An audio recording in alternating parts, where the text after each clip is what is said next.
Previously on Spirit Science. Recently, thousands of clay tablets were pulled out of a lost city thousands of years old. They described a new version of our history that is putting the pieces back into place. The Martian race was partially wiped out by a comet that struck the Earth nearly 16,000 years ago. In retaliation, they created another complex that would create a Merkaba in an attempt to take over the world. It failed, and the Merkaba grew unstable and began ripping open the dimensional levels. It was the biggest catastrophe the Earth has ever seen.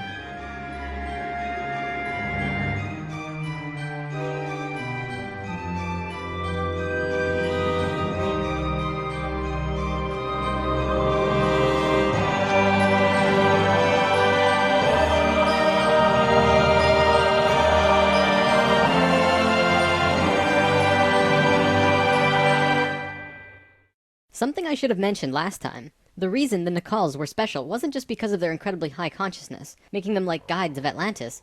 They also had achieved what today we call immortality. Let's just say they figured out a way to keep their body healthy and young for as long as they chose, and could choose to pass on whenever they desired it. When reincarnating, they do not suffer the great memory loss that we do when we incarnate. They did it through their expanded consciousness and tantric interdimensional sex meditations. This is how Thoth was a priest king of Atlantis for thousands of years and stayed on Earth until 15 years ago when he gave all of his memories and understanding about sacred geometry to a man named Drunvalo Melchizedek. The Merkaba is formed out of 3 star tetrahedrons overlaid on top of each other. 2 of them are counter-rotating and the third is stationary. When the Merkaba is formed with the unity consciousness, it is formed internally with love. When it is formed externally through the Lucifer experiment, it does not have that love and can become unstable very quickly. The Martians' attempt at controlling the world took place on one of the small islands in the west of Atlantis. This place today is known as the Bermuda Triangle. It's a triangle because the top of the stationary tetrahedron of the Merkaba is actually sticking out of the water there, which causes a huge electromagnetic imbalance in that area. Many planes and boats have reported to have gone missing there. They just vanished without a trace. The imbalance is multidimensional, and in many cases, these ships and planes have been sucked into different dimensions, never to be seen again. That Merkaba is still there on the seafloor today, but from what I know, it's going to be corrected soon. The Nacals did their best to save Atlantis. They sent most of the lower dimensional beings back, at least as many as they could, and sealed up the dimensional tear. Despite this, the situation got really bad, really fast. All of the economic systems collapsed. Financial, social, and all concepts of how life ought to be completely broke down. Everyone on Atlantis began getting sick with weird diseases, and the entire continent went into a state of survival. Life was no longer about living. It became about surviving until tomorrow. It was a literal hell on Earth. The Nacals had no idea what to do. They were children compared to the events that had been thrust upon them. So they prayed. They prayed to the highest levels of conscious life in the universe, asking for help from anyone who could hear them. The problem was reviewed on many high levels of life, who I am drawing as the Justice League because the 11th and 12th dimensions are completely incomprehensible to us in our current state.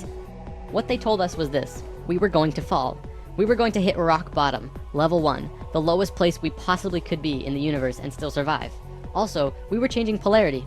We were no longer a female species, so we were starting from square one as a male species. And finally, and this was the shocker, we would only have 13,000 years to return to Christ consciousness. Normally, it takes hundreds of thousands of years for a species to get to Christ consciousness. We had to do it in a fraction of the time. If we didn't, we would not survive. This has never happened before in the universe, ever. Thoth, who was the priest king of Atlantis at the time, learned that they would have to perform this experiment on themselves. They received instructions from the highest levels of life and they went on their way. Thoth proceeded with a being named Ra and Aragat, who were previous kings of Atlantis, and began the experiment. To understand what they did, we have to talk about consciousness grids. A planetary grid is an etheric crystalline structure that envelops the planet and holds the consciousness of any one species of life. This grid does have an electromagnetic component associated with the 3rd dimension, but it also has a component for every dimension as well. These grids are geometric, of course, and science will eventually discover that there is a grid for every species in the world. Each of these grids have their own geometry and are unique. There's not another one like it, just as the species itself are unique. These grids give off light as well, and from space they can be seen as the source of the bluish glow around the Earth. What Thoth and friends had to do was create a synthetic Christ consciousness grid, allowing humans to ascend to Christ consciousness in a very short time. But first, let's talk about the science behind the grid. Perhaps you've heard of the 100th monkey experiment. Over a span of 30 years, scientists were researching a species of monkey called Macaca fuscata on an island in Japan. They were providing the monkeys with sweet potatoes by dropping them in the sand.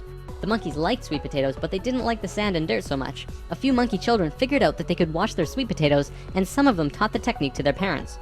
Only a few of the adult monkeys did this though. This went on for some time until one day, the monkeys who actually knew the technique hit critical mass. And bingo, The technique started spreading faster than it did before. Monkeys started learning it really easily across all of the Japanese islands nearby as well as on the mainland. They knew that there had to be something that wasn't yet understood about how a species is connected to itself. So what did we do? We tried it on humans. Our research team made a picture out of human faces. About 100 faces hidden within a single picture, but at first glance, you could only see about 6 or 7. They did several surveys with a few hundred people in Australia and said, alright, find the faces. Most people could only pick out 6, 7, 8, 9 or so, not many more. After that, the research team went to Britain and aired the picture on a closed cable BBC special that was shown only in England. They showed where all of the faces were, every last one. Half of the research team, which stayed in Australia, did the experiment again with new subjects. And lo and behold, people were just naturally able to see more faces. After this experiment, they knew that something definitely connects us all, and the field of noetics is learning more about it daily. It's mass consciousness. In lesson 11, I showed you the 3 levels of consciousness. Each of these levels have their own consciousness grids around the planet, and our second level grid is based on squares and triangles. Many governments of the world, especially the Russian and US governments, were studying our grids back in the 60s and probably earlier. When mapping out the grid on the planet, you find little military bases on many of the nodal points of the grid. There are tons of these bases way out in the middle of nowhere, like on little islands like Guam. This couldn't be a coincidence that these government powers placed their bases right where the little spirals came out of the grid. They were trying to take control of the grid, because if you control consciousness, you control what we think and feel. Of course, there was another organization that had its hand in both of these governments, and still do, and we will discuss them soon enough. This grid is visible through astral projection as well. 13,000 years ago, it began. Thoth, Ra, and Aragat were to create a global complex that was able to build a synthetic Christ consciousness grid over a 13,000 year time period. The first thing they did was to fly to a place which is now called the Giza Plateau, but back then it was known as the land of Chem. It was also a rainforest back then as well, not desert like it is today. First, they created a grid around the planet 4th dimensionally, and then began to construct it in the physical 3rd dimension. They went to the male energetic axis of the Earth and constructed a complex which today is called the Solar Cross. These men were 6th dimensional beings at that time and were living at a very high level of consciousness, so whatever they thought happened instantly. It was that simple. According to Thoth, he built the Great Pyramid, not the Egyptian king Cheops. Thoth says that it was built 200 years prior to the pole shift and built very quickly. These pyramids were aligned precisely with both Fibonacci and golden mean spirals emanating from out of the solar cross. Interestingly enough, Edgar Cayce also channeled that the pyramids were constructed in this time. The pyramids were also found to be built from the top down. The stones on top were placed first, which has baffled researchers ever since. Every time more is learned about the pyramids, we move further into dark on understanding how they were formed. If what Thoth says is true, well, that explains everything. From there, Thoth and friends constructed an entire network of temples and structures along this grid 4th dimensionally, placing them on nodes on the new synthetic Christ consciousness grid they were creating. All of them were made with Fibonacci or golden mean spirals, and all of them were mathematically referred back to the solar cross in Egypt through the Great Pyramid. The creation of all of the sacred sites on the planet were no accident. It was a single consciousness that created them all, from Machu Picchu to Stonehenge to Zaghuan, you name it. There are a few exceptions, but most were created by a single awareness as part of a unity consciousness grid. Although the Great Pyramid was done all at once, many of these ancient structures of the world were made 4th dimensionally and slowly dropped in frequency until they manifested on the 3rd dimension over a long period of time. Richard Hoagland's research brings this forward, but he wasn't the first either. They showed how one sacred site is extrapolated from another to another to another. A hot topic of discussion right now are ley lines. These are simply geometric relations between sacred sites. Archaeologists are now finding these huge connections between major spiritual sites in the globe, and now we know why they're connected. These sites had to be built physically so that the Christ consciousness grid could manifest. In a way, think of the physical sites as the wiring of a giant wireless electrical system, and then it needs about 13,000 years of continuous energy flow for it to actually turn on. And just so that you're not left in suspense, yes, the grid was completed. It came to life and is now active, though not really used. Congratulations, Earth! We actually survived. Not only has Thoth told us this in person, but he's also written it down in the Emerald Tablets. These tablets were left in the Great Pyramid thousands of years ago. There are 12 tablets in total, formed from a substance created through alchemical transmutation. They are imperishable, resistant to all elements and corrosion. Their atomic structure is fixed in place, and no change can ever take place. In that respect, they violate the material laws of ionization. These tablets share a great wisdom, and you can read them at over 100 different levels of consciousness, and you will always understand them differently. If you're interested in this stuff, you should definitely consider reading them. As you can probably tell, Thoth plays a pretty large role in what happened. Most of this information comes from him. Thoth also provided most of this information about the flower of life and its geometric relationship to consciousness with us, and this stuff is tied intimately to the geometry of the universe. Considering the quality and quantity of information that he has shared, It makes you really start considering that this next part can be true. The Great Pyramid has a legendary missing capstone. According to the Emerald Tablets, deep under the Great Pyramid there's a room called the Hall of Records. This room was not built by Thoth and long predates the Atlantean civilization. Within the Hall of Records is the capstone of the pyramid, which is 5.5 inches high, solid gold, and completely holographic image of the Great Pyramid. It has all of the little rooms and everything. However, this leaves us with a 24 square foot piece of the Great Pyramid that's missing. If what Thoth says is true, that missing piece actually belongs to a very special airship that exists on Earth. And the way to the airship is through the Sphinx. The Sphinx, according to Thoth, is not 12,000 years old, but dates back over 5.5 million years on Earth. Deep under the Sphinx, about 1 mile down, is a round room with a flat floor and flat ceiling. Inside this room is the oldest synthetic object on Earth. The object is about 2 city blocks in size. It's round like a disc and has a flat bottom and top. It is also only about 3 atoms thick, except for a pattern on the top and bottom which looks like this.